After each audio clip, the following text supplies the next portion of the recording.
பேராசை கொண்ட நாயும் அதன் நிழலும். ஒரு ஊரில் ஒரு தெருநாய் தனியாக அலைந்து கொண்டிருந்தது. அது ரொம்ப பசியாக இருந்தது. அதிர்ஷ்டவசமாக அதற்கு ஒரு பெரிய இறைச்சி கலந்த எலும்பு துண்டு கிடைத்தது. நாய் மிகுந்த மகிழ்ச்சியுடன் அந்த எலும்பை கவ்விக்கொண்டது.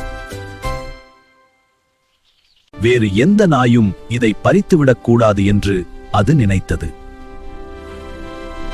அதனால் எலும்பை கவ்வியபடி ஊரின் ஒதுப்புறம் ஓடியது. அங்கு ஒரு அமைதியான ஆறு ஓடிக்கொண்டிருந்தது.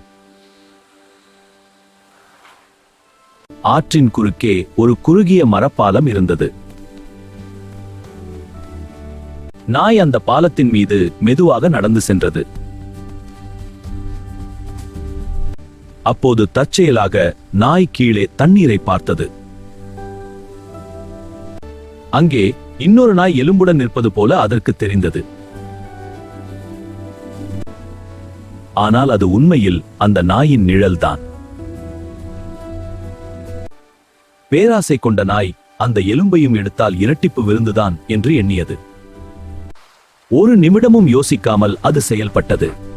தன் நிழலை பார்த்து லொள் லொள் என்று பலமாக குரைத்தது. வாயை திறந்ததும் உண்மையான எலும்பு ஆற்றுக்குள் விழுந்தது.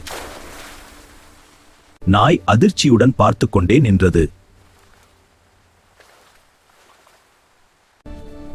ஏமாற்றத்துடன் எதுவும் இல்லாமல் கரையேறியது.